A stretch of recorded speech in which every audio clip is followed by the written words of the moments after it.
Praise the Lord. Praise the Lord. माझा आवाज येत आहे का?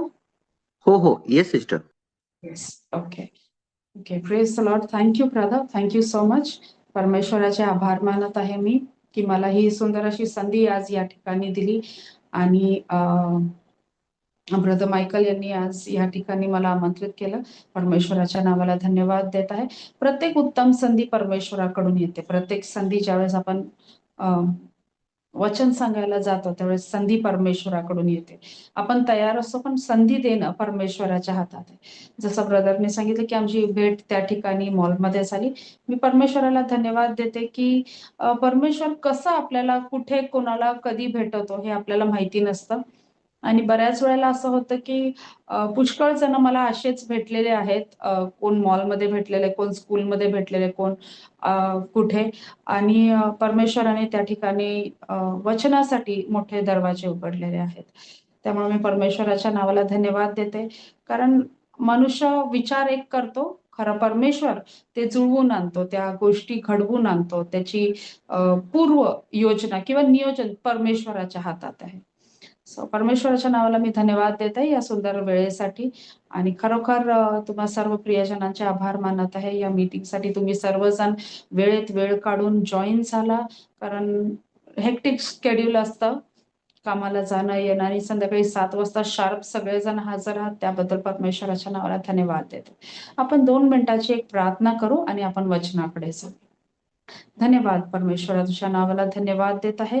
तुझ्या नावाला धन्यवाद देते परमेश्वरा. तू राजांचा राजा, प्रभूंचा प्रभू, आमचा तारणारा आहेस. तुझ्या नावाला धन्यवाद देते.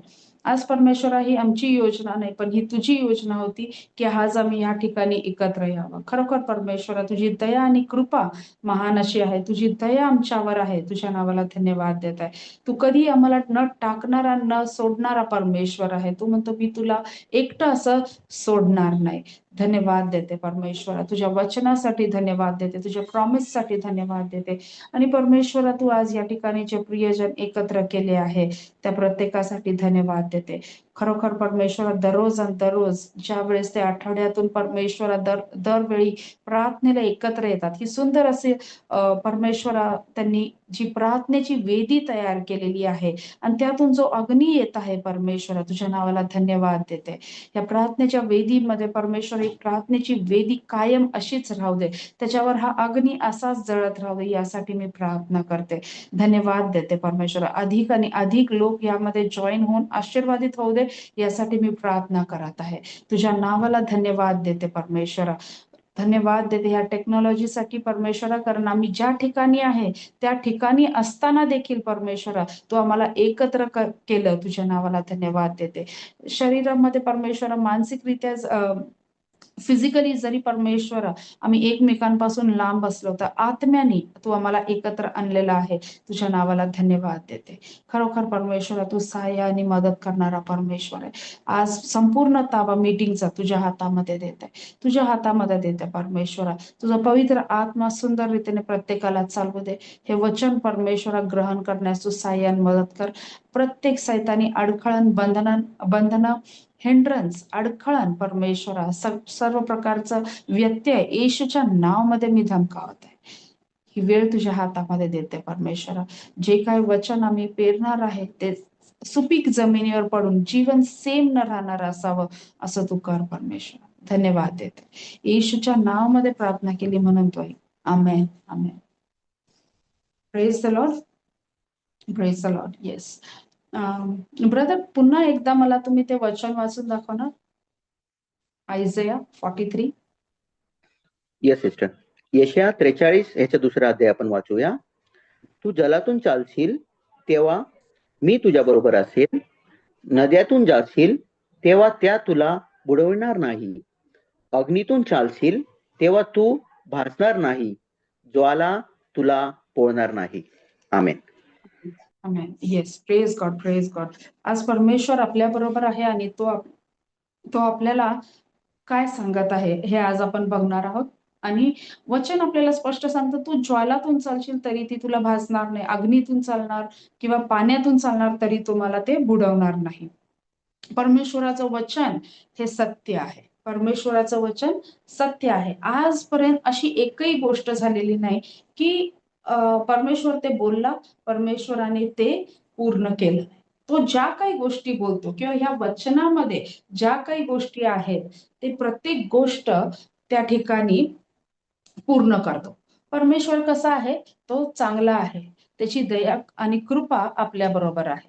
परमेश्वर आपल्याशी काही गोष्टी सांगतो, बोलतो ह्यासाठी की त्याला ज्या गोष्टी करायच्या आहेत तो आपल्याला अगोदर सांगतो. वचन कशासाठी आहे? वचन प्रत्येकाला कशासाठी दिलेलं आहे? वचन ह्यासाठी दिलेलं आहे की ज्या वेळेस आम्ही ते वाचतो आम्हाला कळतं की परमेश्वराची परिपूर्ण इच्छा तुमच्या माझ्यासाठी काय आहे.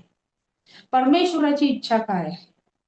परमेश्वराला काय वाटतं की माझ्या लेकरांनी कसं वागावं, कसं चालावं. या पवित्र शास्त्राचे 2 भाग आहेत. पहिला भाग जो असा असतो तो आज्ञा आहे, इट इज अ कमांडमेंट. आणि दुसरा भाग जो आहे तो प्रिन्सिपल्स आहे, काही तत्व आहेत. तर वचन वाचताना आपल्याला कळायला पाहिजे की मी आज कसा भाग वाचलेला आहे. आज मला आज्ञा वाचलेल्या आहेत का आज मी प्रिन्सिपल्स फॉलो केलेले आहेत. बऱ्याच वेळेला आम्हाला समजत नाही की प्रिन्सिपल्स म्हणजे काय, तत्व म्हणजे काय आणि आज्ञा म्हणजे काय. तर ज्या वेळेस आम्ही दशांशचा भाग घेतो तर ते काय आहे? प्रिन्सिपल आहे. परमेश्वराने एक घालून दिलेली एक आज्ञा पण आहे आणि एक प्रिन्सिपल पण आहे जी वर्षानुवर्ष चालत आलेली आहे. जसं परमेश्वर म्हणतो की तुमचा 10वा भाग मंदिरामध्ये आला पाहिजे. So that is a principal.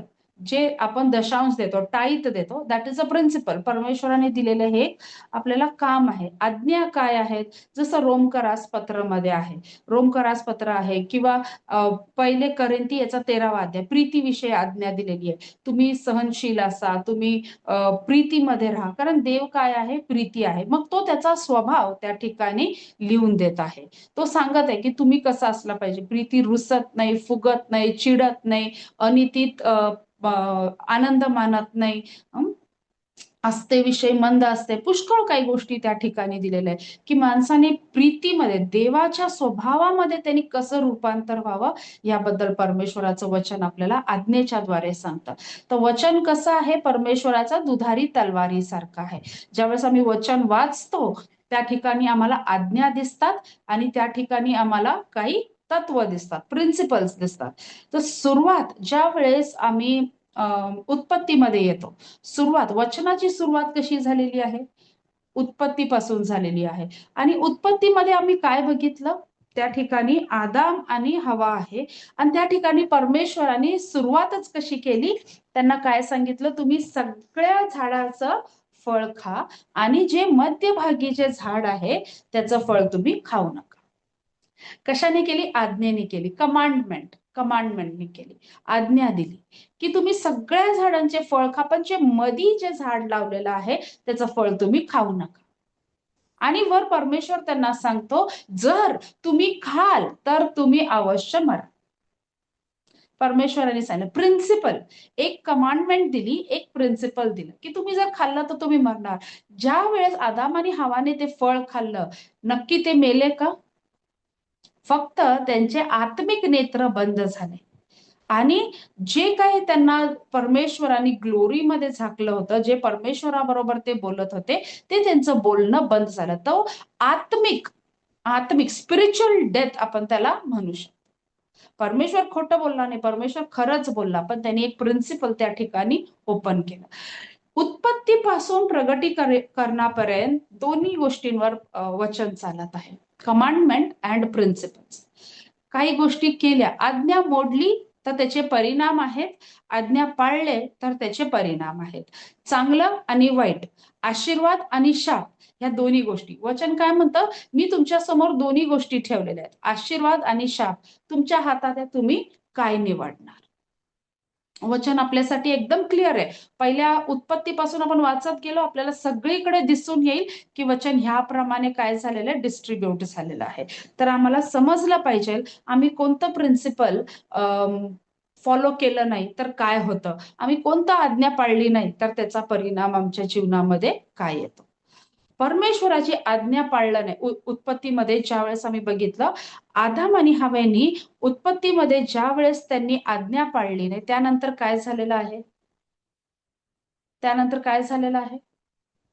मृत्यू, पाप, या सगळ्या गोष्टी, कर्स, या सगळ्या गोष्टी पृथ्वीवर आल्या. या सगळ्या गोष्टी मनुष्याच्या जीवनामध्ये चालू झाल्या. ह्याच्या अगोदर काही नव्हतं.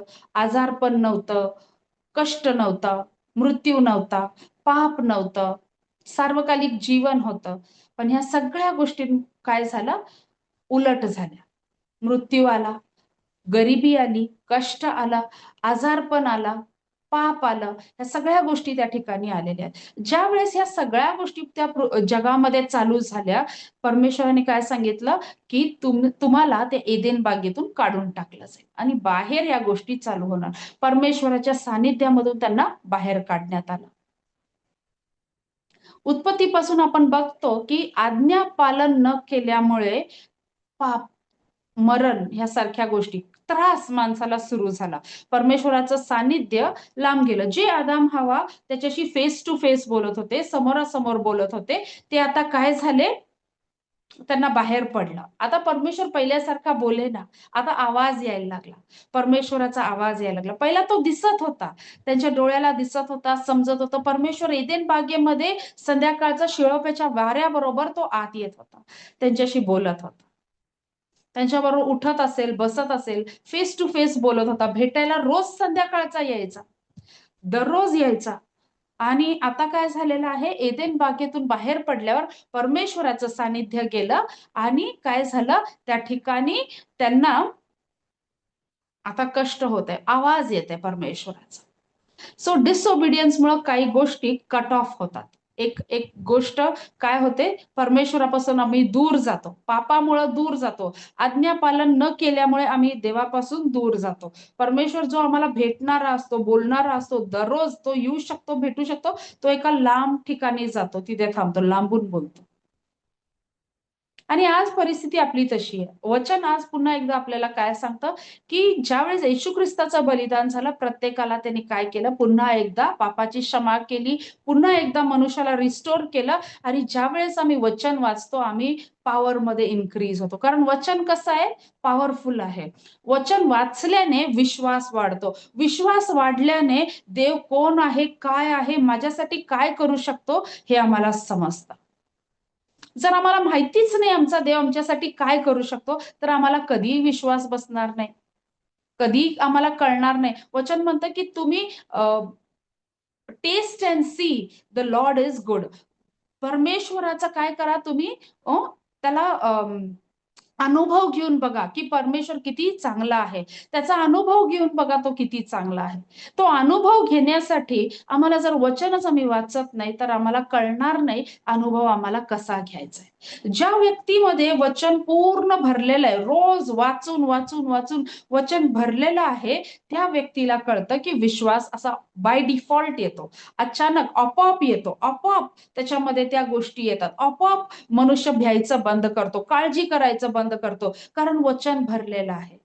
जर आमच्याकडे रील्स भरलेले आहेत, जर आमच्याकडे डान्स किंवा गाणे पिक्चरचे आणि गेम्स आणि व्यर्थ ज्या रील्स आहेत आणि काही पण टीव्हीवर पिक्चर सिरियल हे सगळे चालू, ह्या जर आम्ही बघत आहोत आणि आमच्यामध्ये त्या गोष्टी भरलेल्या, तर डेफिनेटली आमच्याकडे डिप्रेशन आहे, डेफिनेटली आमच्याकडे आम्हाला इरिटेशन वाटणार आहे, फ्रस्ट्रेटेड वाटणार आहे, आमचा विश्वास कमी असणार आहे, होपलेसनेस वाटणार. जे एक विधर्मी लोकांच्या मध्ये तुम्हाला हावभाव आणि बिहेवियर कॅरेक्टरिस्टिक्स दिसतात, त्या सगळ्या गोष्टी तुमच्यामध्ये देखील दिसणार आहे. परमेश्वर असून, देव असून, काही गोष्टी असून तुमच्यामध्ये काही बदल तुम्हाला दिसतील, because you don't have the word. परमेश्वराचं वचन तुमच्यामध्ये पूर्ण भरलेलं अजून नाहीये.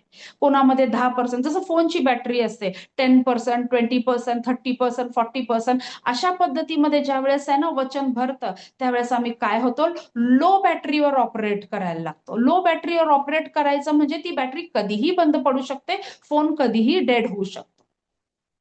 मग जपून वापरतो आपण, नाही का, बाहेर असलो तर जपून वापरतो, घरात असेल तर आपण चार्जिंग करणार, पण बाहेर असलो तर आपण जपून वापरणार का, तर कधीही फोन स्विच ऑफ होऊ शकतो आणि आपल्याला ते नको असतं.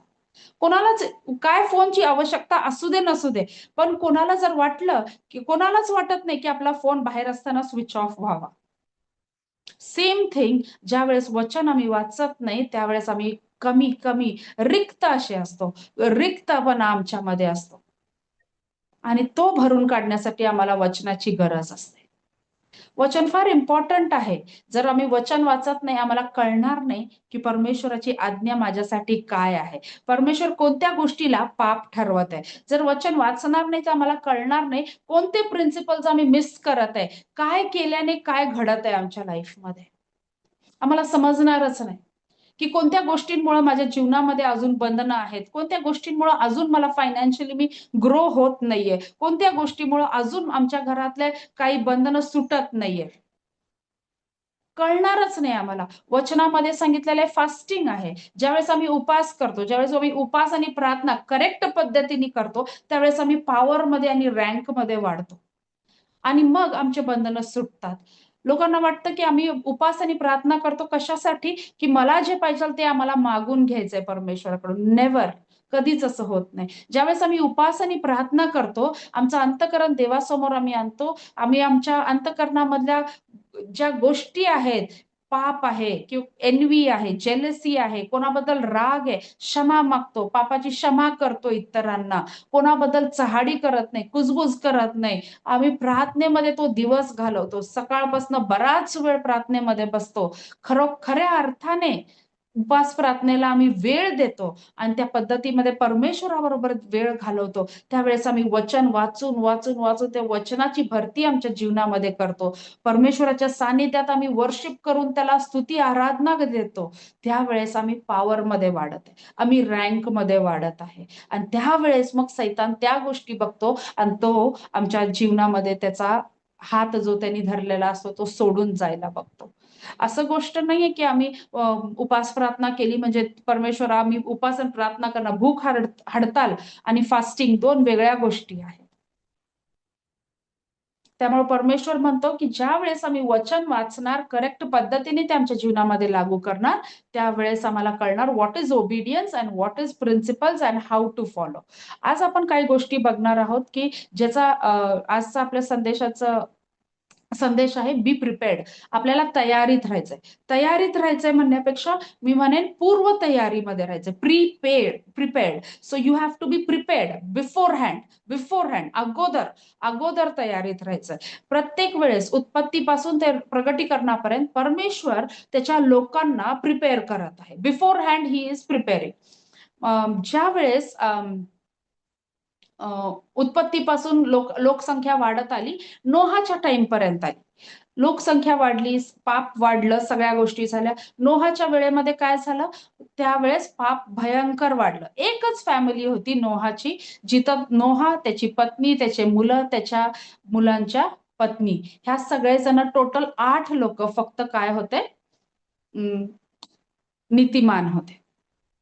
8 लोक फक्त नीतिमान होते. बाकी संपूर्ण जग पापामध्ये गेलं होतं. आणि परमेश्वराचा प्लॅन असा होता की मी सगळ्यांना पाण्याने नाश करणार, फक्त 8 लोक वाचवणार. परमेश्वर नोहा बरोबर बोलतो, तो म्हणतो फक्त मी तुझी फॅमिली वाचवणार आणि त्याला डिटेल प्लॅन देतो की तू असं असं तारू बांध, त्याची लांबी एवढी, त्याची रुंदी एवढी, त्याच्या आतमध्ये किती प्राणी नेणार, 2-2 प्राण्यांच्या जोड्या, क्लीन अनक्लीन प्राण्यांच्या जोड्या. तुम्ही वाचलं तर तुम्ही शॉक्ड व्हाल की 2 अनक्लीन म्हणजे अनक्लीन प्राण्यांच्या जोड्या आणि 7 क्लीन प्राण्यांच्या जोड्या नोहाने त्या तारवामध्ये नेल्या. परमेश्वराच्या आदेशानुसार त्यांनी त्या ठिकाणी केलं. 40 दिवस 40 रात्र पाऊस पाडणार, एवढं डिटेल कम्युनिकेशन परमेश्वराने नोहा बरोबर केलेलं आहे. तो काय सांगतो की मी या ठिकाणी पाऊस पाडणार आणि सगळ्यांचा नाश करणार. थोडक्यात सांगायचं झालं तर सगळं जग एकीकडं, नोहाची फॅमिली एकीकडं. परमेश्वराने काय सांगितलं, डिटेल प्लॅन दिला, फक्त तुम्हाला वाचवणार. परमेश्वराने केलं का? डेफिनेटली परमेश्वराने जे सांगितलं त्यांनी ते केलं. सगळ्या गोष्टी केल्या. का केल्या? कारण तो परमेश्वर आहे. तो जे बोलतो ते तो करतो. आणि ज्या वेळेस तो काहीतरी करतो, त्याच्या अगोदर तो हबक्कूकच्या पुस्तकामध्ये म्हणतो की ज्या वेळेस मी पृथ्वीवर काहीतरी करीन, I will inform my prophets before doing anything on the earth. मी माझ्या संदेष्ट्यांना, भविष्यवक्त्यांना सांगणार, मी जे काही गोष्ट करतो त्याच्या अगोदर, करण्या अगोदर त्या गोष्टी मी माझ्या सेवकांना, माझ्या भविष्यवक्त्यांना मी त्या सांगणार आहे. परमेश्वर कोणतीच गोष्ट ह्या पृथ्वीवर त्याच्या लेकरांना सांगितल्याशिवाय करत नाही. किती महान परमेश्वर आहे नाही का? आज त्याला तुमची आणि माझी किती काळजी आहे. परमेश्वर कोणतीच गोष्ट एखाद्या प्रॉफिटला, एखाद्या भविष्यवक्त्याला सांगितल्याशिवाय करत नाही. आणि नोहा तसाच होता. नोहाला सांगितलं आणि नोहाला जे गोष्टी सांगितल्या, अख्खं जग नोहाच्या विरोधात होतं. कितीतरी वर्ष नोहा ते तारू बांधत होता आणि प्रत्येक येणारा जाणारा, प्रत्येक त्याच्या आजूबाजूचे सगळे जण त्याला वेड्या म्हणून म्हणत होते, त्याला हसत होते, त्याच्या मुलांना हसत होते. तो जे लाकडाचं तो मोठी बोट तयार करत होता, रोज बघत होते, रोज चेष्टा करत होते, रोज त्याला हसत होते. आणि नोहा त्यांना सांगत होता की परमेश्वर नाश करणार आहे, तुम्ही पश्चाताप करा. मला वाटतं 100-150 पेक्षा जास्त वर्ष त्याला ती बोट तयार करायला आणि कदाचित त्या लोकांना सांगायला लागली. परमेश्वरांनी पण निवांत वेळ घेतला, त्यांनी पण गडबड केली नाही. आता बोलला आणि लगेच झाला असं केलंच नाही. वेळ घेतला, त्या लोकांना वेळ दिला. सगळी पापी झाले होते, अख्खं जग पापी झालेलं, सगळं घाण, corrupt. The Bible says they वर करप्ट. असे होऊन पण परमेश्वरांनी त्यांना सांगितलं की मी आता नाश करणार, आणि तरी वेळ दिला, पुष्कळ वेळ दिला. नोहा तारू बांधत होता, त्यांच्या समोर बांधत होता, त्यांच्या समोर सगळ्या गोष्टी चाललेल्या, पण त्यांचे डोळे उघडले नाही. त्यांना पश्चाताप करावासा वाटला नाही. ते नाशासाठी नेमलेले लोक होते. आणि एक दिवस असं झालं की नोहाचं तारू, त्याचं दार परमेश्वर स्वतःनी बंद केलं. त्याच्या आतमध्ये सगळ्यांना घेतलं, 8 जणांना, नोहाच्या फॅमिलीला. जे प्राणी होते सगळेजण आत गेले, परमेश्वराने दार बंद केलं. आणि 40 दिवस 40 रात्र तो पाऊस सुरू झाला. सगळे मेले, सगळे मेले, एक राहिलं नाही. ना लहान ना मोठा ना वयस्कर, कोणी परमेश्वराने ठेवलं नाही. सगळ्यांचा नाश केला. त्यांनी बोलला त्या पद्धतीने त्यांनी केलं. जे आज्ञा पाळणारे लोक होते तेवढेच वाचले. जे परमेश्वराचा आवाज ऐकणारे लोक होते तेवढेच त्या तारूमध्ये गेले. त्यानंतर बराच काळ लोटला आणि त्यानंतर कोण आला? लोट आला. सदोम आणि गमोरा आला. सदोम आणि गमोरामध्ये पण तेच झालं. तिथे पण इतकं पाप वाढलं, इतकं पाप वाढलं. पण अब्राम एकीकडे होता आणि लोट एकीकडे होता. परमेश्वराने काय केलं? अब्रामाला सांगितलं. अब्रामाला काय सांगितलं? मी काय करणार आहे? त्या सदोम आणि गमोराचा नाश करणार. परमेश्वराने अब्रामाला सांगितलं. परमेश्वर त्याच्या लेकरांना, त्याच्या प्रॉफिट्सला कोणतीही गोष्ट सांगितल्याशिवाय ह्या पृथ्वीवर काहीही करत नाही. आणि त्याने अब्रामाला सांगितलं. आणि तुम्हाला आणि मला ही गोष्ट सगळ्यांना माहिती आहे की अब्राम त्या ठिकाणी मध्यस्थी आला आणि म्हणाला, परमेश्वरा, त्या ठिकाणी 50 लोक असतील तर तू मारणार काय? तर तू नाश करणार काय? परमेश्वर म्हणाला, नाही. 50 लोक सापडले नाही. मग त्याने 40 विचारलं, 40 लोक असल्यावर तू नाश करणार काय? परमेश्वर म्हणाला, नाही. 30 लोक, 10 लोक, आणि परमेश्वर आणि अब्राम 10 लोकांवर आला आणि त्या ठिकाणी 10 लोक पण नीतिमान सापडले नाही. आणि परमेश्वर म्हणाला, त्या ठिकाणी नीतिमान लोक नाही आहेत. आणि मग अब्रामाने लोटच्या फॅमिलीसाठी मध्यस्थी केली, कारण लोट त्याच्याबरोबर त्या ऊर देशातून त्या अब्रामाला जेव्हा बाहेर पडलं, बाहेर जा सांगितलं होतं, त्यावेळेस तो लोटला घेऊन बाहेर पडला होता. लोटसाठी मध्यस्थी केली. आणि लोट, त्याची पत्नी आणि 2 मुली ह्यांच्यासाठी देवाने काय केलं? देवदूत पाठवले, त्यांचा हात धरला आणि त्यांना सदोम गमोरातून बाहेर काढायला. रात्री आले, ते त्यांच्या घरी राहिले आणि दुसऱ्या दिवशी त्यांना बाहेर काढत होते. आणि त्यांना काय सांगितलं होतं? आज्ञा काय दिलेली? की तुम्ही मागं फिरून बघायचं नाही सदोम गमोराकडे. तुम्ही मागं फिरला तर तुमचा नाश होणार, तुमचा मिठाचा खांब होणार. परमेश्वराने नाश करायचा तसा सदोम गमोराचा नाश केला. अग्नीने सांगितलं होतं, गंधाने तुमचा नाश करणार. आणि त्या ठिकाणी सल्फर, अग्नीने त्या सदोम गमोराचा परमेश्वराने नाश केला. फक्त 4 लोकांना वाचवण्यासाठी देवदूत पाठवले, त्यांना बाहेर काढत होते. पण लोटच्या पत्नीने काय केलं? पाठीमागे बघितलं. ज्या वेळेस तिने परमेश्वराची आज्ञा मोडली, तिला सांगितलं होतं, तुला जेवढं फास्ट पळता येतं तेवढं फास्ट तू पळायचं आणि पाठीमागे वळून बघायचं नाही की काय चालू आहे आणि कसं लोकांचा नाश होत आहे. तिने पाठीमागे वळून बघितल्या बघितल्या ती त्या ठिकाणी मिठाचा खांब झाली. ती पुढे गेलीच नाही. संधी मिळाली होती, दार उघडलं होतं, पाठीमागं नाश आहे, पुढं आशीर्वाद आहे, सुटका आहे, पण आज्ञाच पालन केलं नाही. त्या ठिकाणीच तिचा नाश झाला. तिच्या मुली आणि लोट हे लोक बाहेर निघून गेले. वचन आपल्याला सांगतं की शेवटच्या काळामध्ये अशा गोष्टी होणार, जसं नोहाच्या टाइम मध्ये झालं त्या पद्धतीनं पुन्हा एकदा गोष्टी होणार आहे. आज तुम्ही आणि मी आम्ही शेवटच्या काळामध्ये आहोत. आज आपण कुठपर्यंत शेवटच्या काळामध्ये पोहोचलो याचा आपल्याला अंदाज आहे? आपण काय करत आहोत? आपल्या आजूबाजूला काय चाललेलं आहे? किती पाप वाढलेलं आहे? खरोखर दिवस कसे आहेत? चांगले आहेत, वाईट आहेत, काय आहे? कुठपर्यंत गोष्टी पोहोचलेल्या आहेत ह्याची आपल्याला कल्पना पाहिजे. जर आम्ही वचन वाचलं तर आम्हाला कळणार आहे की आज आपल्या बरोबर काय चालू आहे, आज जगामध्ये काय चालू आहे. आम्हाला न्यूजची गरज लागणार नाही, आम्हाला कोणी सांगण्याची गरज लागणार नाही. पण वचन, जो पवित्र आत्मा आहे ज्याच्याद्वारे ते वचन लिहिलेलं आहे, आणि जो परमेश्वराचा पवित्र आत्मा आहे तो तो आमच्यावर असा उतरेल की तो आम्हाला सगळ्या गोष्टी शिकवून देईल. आणि तो पवित्र आत्मा आमच्याशी बोलायला लागतो आणि सांगायला लागतो की आता हे चालू आहे, ते चालू आहे, आणि आमच्या जीवनामध्ये गोष्टी त्या आम्हाला समजायला लागतात, फक्त केवळ आज्ञा पालनाने. आता आम्ही ज्या टाइम मध्ये आहे तो शेवटचा काळ आहे. प्रत्येकाला माहितीये, मला वेगळं सांगायची गरज नाही. प्रत्येकाला माहितीये परमेश्वराचं येणं जवळ आहे. पण ह्या टाइमसाठी परमेश्वर आपल्याला काय बोलत आहे? परमेश्वर त्याच्या लेकरांना सांगितल्याशिवाय ह्या पृथ्वीवर एकही गोष्ट करत नाही. तो आम्हाला काय करतो? प्रिपेअर करतो. तो आम्हाला प्रिपेअर करतो. तो आम्हाला कोड्यामध्ये ठेवत नाही. वचन काय म्हणतं? चोर जसा येतो तसं माझं येणं होईल. पण ते कुणासाठी होईल? ज्यांना परमेश्वर माहिती नाही त्यांच्यासाठी. पहिले थेसलोनिकरासमध्ये काय लिहिलेलं आहे की माझ्या येण्याची वेळ तुम्हाला माहिती आहे. वेळ माहिती आहे म्हणजे तुम्हाला ते प्रसंग माहिती आहेत, काय काय माझ्या येण्या अगोदर होणार. त्यामध्येच एक आहे 5 शहाण्या कुमारी आणि 5 मूर्ख. प्रत्येकाला आपल्याला माहिती आहे त्या काय करत होत्या? तयारी करत होत्या. त्यांना वराला भेटायचं होतं आणि त्या तयारी करत होत्या. 5 शहाणे आहेत, 5 मूर्ख आहेत. परमेश्वर फार सुंदर उदाहरण देत आहे शेवटच्या काळासाठी. शहाण्या आणि मूर्ख दोघांची तयारी झालेली आहे. दोघांकडे दिवे आहेत, दोघांकडे तेल आहे, दोघांकडे वात पेटत आहे. पण वराला यायला वेळ होतो आणि त्या ठिकाणी मूर्ख आहेत, त्यांचं तेल संपतं. जो तेलाचा जो भाग आहे या ठिकाणी हा फार महत्वाचा आहे. त्यालाच म्हटलं जातं प्रिपरेशन. त्यालाच म्हटलं जातं प्रिपरेशन. Prepare before hand. ज्या शहाण्या होत्या त्यांनी काय केलेलं? तेल एक्स्ट्रा आणलं होतं. त्यांना कुणी सांगितलं होतं की वराला वेळ लागणार? त्यांना कुणी सांगितलं होतं की वराला वेळ लागणार, तुम्ही डुकली घेणार, तुम्ही झोपणार, कदाचित तुम्हाला एक्स्ट्रा तेल लागेल? कुणीच सांगितलं नव्हतं. किंवा सांगितलं असेल किंवा त्यांना वाटलं की आपण एक्स्ट्रा घेऊन जावं, दिवा आहे, पेटतो तो, कदाचित लागेल, सांडलं तर काय होईल, धक्का लागला तर आपल्याला एक्स्ट्रा लागेल. दे युज्ड देअर कॉमन सेन्स. त्यांनी बघितलं, परिस्थिती बघितली आणि त्यांनी डिसिजन घेतलं. प्रिपरेशन.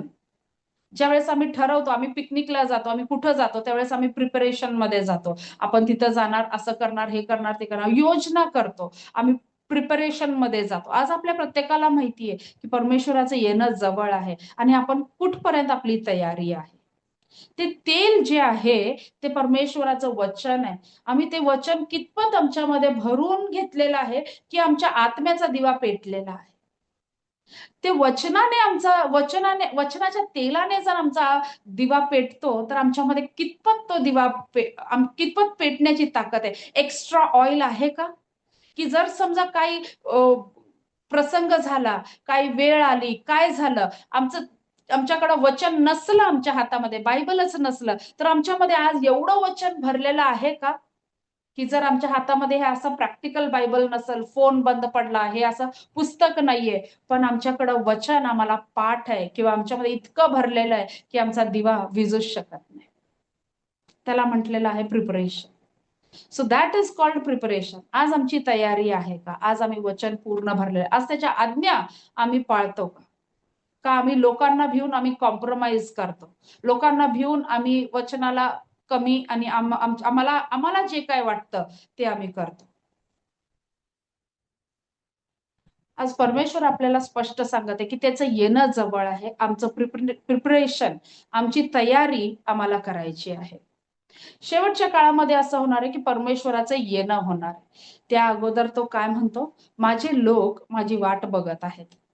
परमेश्वराची वाट बघत आहेत. येशू ख्रिस्त आपली वाट बघत आहे. त्याला काय करायचंय? त्याच्या वधूला न्यायचंय. कशी वधू आहे? स्पॉटलेस, रिंकल फ्री, स्वच्छ पांढरे शुभ्र वस्त्र असणारी, जी चुरगळलेले नाहीये, डाग विरहित, अशी वधू तो घेण्यासाठी येतात. त्या 5 शहाण्या आणि 5 मूर्ख कुमारींच्या स्टोरीमध्ये, त्या ह्याच्यामध्ये परमेश्वर काय म्हणत आहे? 5 शहाण्यात 5 मूर्ख, टोटल 10 आहेत. शहाण्या आणि मूर्ख कशावरून परमेश्वर ठरवत आहे? की त्यांनी कितपत तयारी केली. आज आमच्याकडे जेव्हा वेळ असतो, त्यावेळेस आम्ही कशाची तयारी करतो? कशी तयारी करतो? आज आम्ही आमच्याकडे वचन भरून घेत आहे का? वाचत आहे का? त्याच्यावर मनन करत आहे का? का आज आम्ही फक्त फिरण्यात, खाण्यात, फोन बघण्यात, रील्स बघण्यात, इकडं-तिकडं वेळ घालवण्यात आम्ही तयारी करतो? ठीक आहे, आपल्याला काही गोष्टी आपल्या जीवनामध्ये करणं आवश्यक आहे. थोडंफार एंटरटेनमेंट आहे. पण मेजॉरिटी वेळ आमचा देवाच्या वचनाकडे जात आहे का? मेजॉरिटी वेळ आमच्या देवाच्या वचनाकडे जात आहे का? ओबिडियन्स, परमेश्वराच्या आवाजाला आम्ही हो म्हणत आहे का? परमेश्वराच्या आज्ञा आमच्या जीवनामध्ये प्रायोरिटी ठेवतात का? आज हा आपल्याला प्रश्न आहे. जर आम्हाला परमेश्वराचं येणं जवळ आहे माहिती आहे, आणि आपल्याला कळतं की वेळ कमी आहे आणि आम्ही त्याच्यासाठी प्रिपेअर्ड राहायचंय, तर कशा पद्धतीत प्रिपेअर्ड राहायचं हे देखील आम्हाला माहिती असणं गरजेचं आहे. आणि आम्ही स्वतःची तयारी करायची. जसं वेट गेन किंवा वेट लॉस किंवा बॉडी बिल्डिंग, ह्याला एक प्रॉपर डिसिप्लिन असते. ज्याला ऑलिम्पिकमध्ये ज्यांना मेडल मिळतं, त्यांना एक डिसिप्लिन असते जीवनाला, आणि रोज उठून ते लोक ते प्रॅक्टिस करतात. रोज उठून ठरलेल्या वेळेमध्ये ते प्रॅक्टिस करतात. 1 तास, 2 तास, 3 तास रिगरस प्रॅक्टिस करतात. आज आम्ही तसा वेळ परमेश्वराला देतो का? एक ठरलेला, नेमलेला वेळ 1 तास, 2 तास, 3 तास आम्ही परमेश्वराला देऊ शकतो का? पूर्ण तन, मन, धन, अंतःकरणापासून आम्ही देतो का? आज जर आम्ही देत नाही, तर मी तुम्हाला स्पष्ट सांगते, आज आमचं जाणं परमेश्वराबरोबर होईल की नाही याची गॅरंटी नाही. कारण परमेश्वर त्याच्या वधूसाठी येणार, जिच्याकडे तेल आहे, जिचा दिवा पेटलेला आहे, जिच्याकडे पांढरे शुभ्र वस्त्र आहेत, जिच्याकडं सुरकुती नाहीये, आज्ञापालन मध्ये जे चालणारे आहेत, पांढरे झगे घातलेले आहेत, ज्याचे हात शुद्ध आणि मन स्वच्छ आहे, तेच लोक परमेश्वराला भेटणार आहेत. आणि जर आपली तयारी त्या पद्धतीने नाहीये, तर जे मागे राहणार ते ट्रिब्युलेशन मध्ये राहणार. ट्रिब्युलेशन म्हणजे काय? थर्ड वर्ल्ड वॉर मध्ये येणार. तिथून पुढे जे काही प्रगटीकरणाच्या अध्यायांमध्ये 7 वाट्या आणि सगळं काही लिहिलेलं आहे, त्या सगळ्या गोष्टींमध्ये ते सापडणार आहेत. तर आज तयारी आम्ही कोणत्या गोष्टीची करत आहे? आम्ही परमेश्वराबरोबर जाण्याची करत आहे, का आम्ही मागे थांबण्याची तयारी करत आहे? आज आपल्या जे काही आपले ऍक्शन्स आहेत, त्याच्यावरून तुम्हाला तुमचं स्पष्ट दिसून येईल की आज मी ज्या पद्धतीत माझं जीवन घालवत आहे, ते मला कळेल की मी कोणत्या पद्धतीची तयारी करत आहे. मागे राहण्याची तयारी करत आहे का परमेश्वराबरोबर जाण्याची करत आहे? आज आपल्याला आपली निवड करायची. आपल्याला काय पाहिजे आहे? आपल्याला जीवनामध्ये काय पाहिजे आहे? परमेश्वराबरोबर व्यवस्थित जाणं पाहिजे आहे, का आम्हाला इथेच थांबायचं आहे आणि मग पाठीमागे जे काही त्रास आहेत, जे काही पीडा आहेत, त्या सगळ्या आपल्याला त्याचा आनंद घ्यायचा आहे. परमेश्वराचं वचन क्लिअर आहे. तुम्हाला जे सांगितलेलं आहे ते तुम्ही फॉलो करायचं आहे. त्याच्यामध्ये कोणत्या प्रकारचं मिसळ, भेसळ, कॉम्प्रोमाइज ह्याची आवश्यकता आपल्याला नाही. तर आज आपण या ठिकाणी इथे थांबूया, आणि मी एक प्रार्थना करते, आणि मग I will hand over to brother. Yes. Thank you Father, thank you Jesus, thank you Holy Spirit, thank you Lord. धन्यवाद देते परमेश्वरा, तुझ्या नावाला धन्यवाद देते परमेश्वरा. तू सहाय्य आणि मदत करणारा परमेश्वर आहे. आज परमेश्वरा मी प्रत्येकासाठी प्रार्थना करत आहे. जे जे लोक आज परमेश्वरा तुझं वचन ऐकत आहेत, त्या प्रत्येकासाठी मी प्रार्थना करते. धन्यवाद देते परमेश्वरा, तुझ्या वचनासाठी धन्यवाद देते. मी प्रार्थना करते परमेश्वर, आज जे काही वचन तू आज आम्हापर्यंत आणलेलं आहे, त्याच्याने परमेश्वर प्रत्येकाच्या अंतःकरणामध्ये तुझं वचन वाचण्याची गोडी लागू देत. आणि परमेश्वरा जे तेल आहे, जे तेल दिवा पेटवण्यासाठी जे तेल लागत आहे परमेश्वरा, ते भरू देत परमेश्वरा. एक्स्ट्रा ऑइल कॅरी करू देत, यासाठी मी प्रार्थना करत आहे. प्रत्येकाच्या फॅमिलीला तू ब्लेस कर, ब्रदरच्या फॅमिलीला तू ब्लेस कर परमेश्वरा, आणि आम्हाला ही वेळ तू आशीर्वादाची केली, तुझ्या नावाला धन्यवाद देते. येशूच्या नावामध्ये प्रार्थना केली म्हणून तो आहे. Amen. Amen. Yes, over to you brother.